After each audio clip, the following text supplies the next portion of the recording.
Pour faciliter votre utilisation de BOSS, nous avons créé un nouveau formulaire qui va dorénavant remplacer le formulaire court ainsi que le formulaire long dans BOSS. Pour configurer ce nouveau formulaire, vous cliquez sur votre nom et prénom en haut à droite. Ensuite, vous accédez à Configuration en cliquant sur Configuration. À gauche, vous avez un onglet qui s'appelle Configuration Marketing. Vous cliquez là-dessus. Une fois que vous êtes dans Configuration Marketing, vous avez ici une option qui s'appelle Nouvelle application en ligne. Vous cochez la nouvelle application en ligne. N'oubliez pas de descendre tout en bas et en bas, vous avez un bouton qui s'appelle Sauvegarder et vous cliquez sur le bouton Sauvegarder.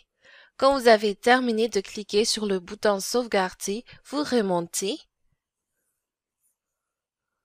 Ensuite, vous cliquez sur Demande en ligne.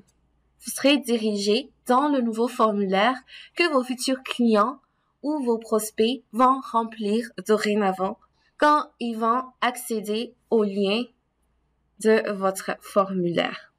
Grâce à ce formulaire, vos clients vont avoir plus d'options dans les informations à rentrer.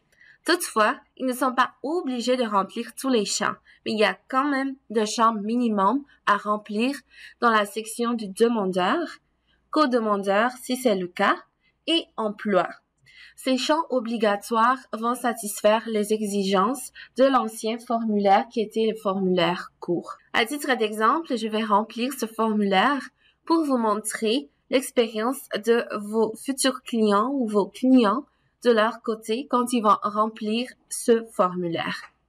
On va mettre comme prénom Stéphanie, ensuite nom de famille Do, date de naissance 1993, juin le 16, et vous sélectionnez dans le calendrier pour que la date de naissance s'affiche ici. Ensuite, je vais mettre le numéro de téléphone.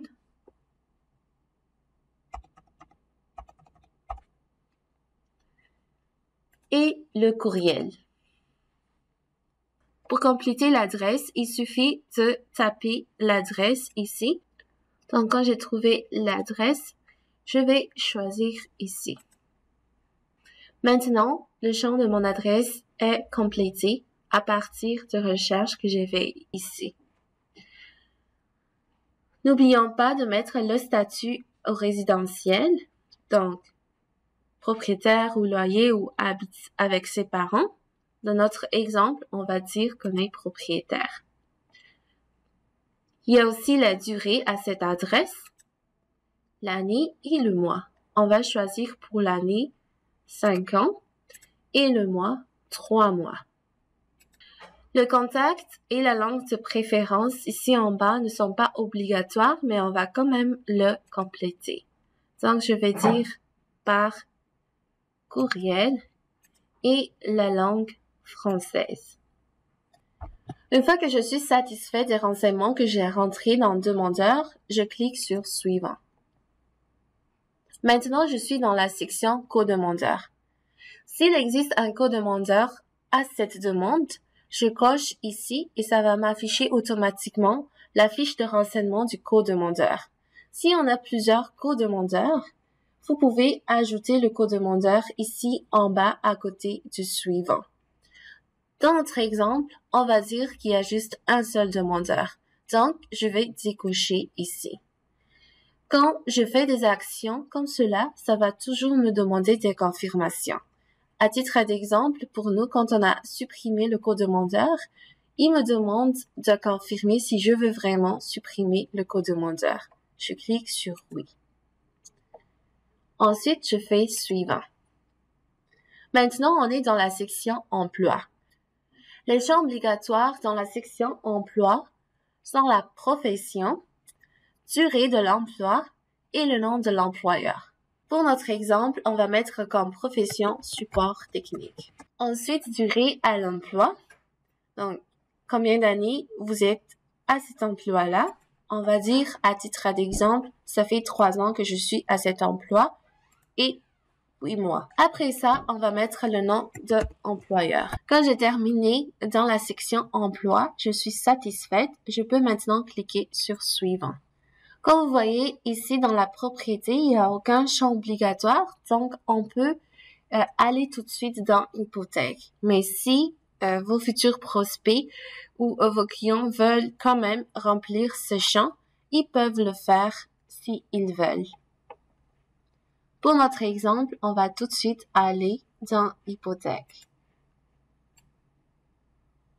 Même chose dans hypothèque, il n'y a aucun champ obligatoire. Mais on va quand même mettre ici, juste pour vous donner une idée. Ici, c'est l'amortissement. Donc, si vos prospects ou vos futurs clients ne connaissent pas c'est quoi l'amortissement, ils peuvent toujours faire passer leur souris dans le petit point d'exclamation et ça va leur expliquer c'est quoi amortissement. Ensuite, on va mettre mise de fonds et j'ai déjà mis la source de mise de fonds. Ils ont plusieurs options ici comme source et s'ils ne trouvent pas la source qu'ils recherchent, ils peuvent juste mettre autre. Comme je disais tantôt, ces champs-là sont pas obligatoires, mais si le client veut quand même le faire, ils peuvent le faire. Cliquez maintenant sur suivant. On est maintenant dans l'actif. Dans l'actif aussi, il n'y a aucun champ obligatoire, mais dans notre exemple, on va mettre un actif comme véhicule et la description de l'actif ainsi que la valeur de l'actif. Quand nous, on est satisfait de les informations que nous avons rentrées, on clique sur suivant. Après ça, type de passif. Dans notre exemple ici, on va pas mettre un passif. On va tout de suite aller dans consentement. Une fois que vous êtes dans le consentement, vous cliquez sur j'accepte les termes et conditions, ainsi que vous consentez à recevoir des communications pour que la loi canadienne anti-pourriel le permet. Si jamais le client a des commentaires ou des instructions spéciales, ils peuvent le mettre ici.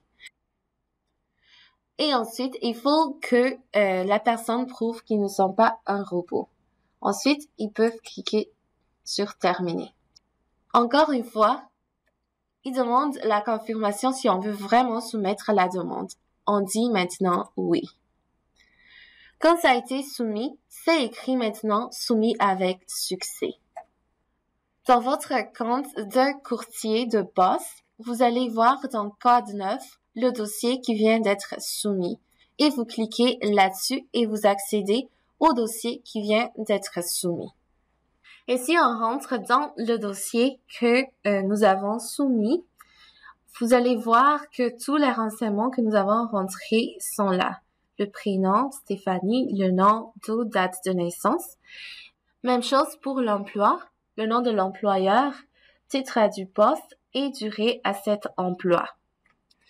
Ici, on va aller dans l'actif. Vous voyez maintenant dans l'actif, le véhicule que nous avons rentré pour l'actif sont ici. Et si je viens dans ma mise de fonds, c'est ici la mise de fonds que j'ai rentrée qui est de 50 000 $. S'il y a des champs que vous voulez que le client remplisse à nouveau, vous pouvez aller ici dans la gestion de dossier et dans le portail client. C'est à partir d'ici qu'il va y avoir une communication d'échange entre vous et votre prospect ou votre client pour que de leur côté aussi, ils participent à remplir les renseignements de leur dossier.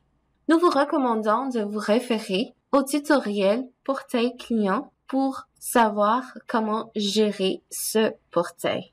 Merci d'avoir regardé jusqu'à la fin et je vous dis à la prochaine.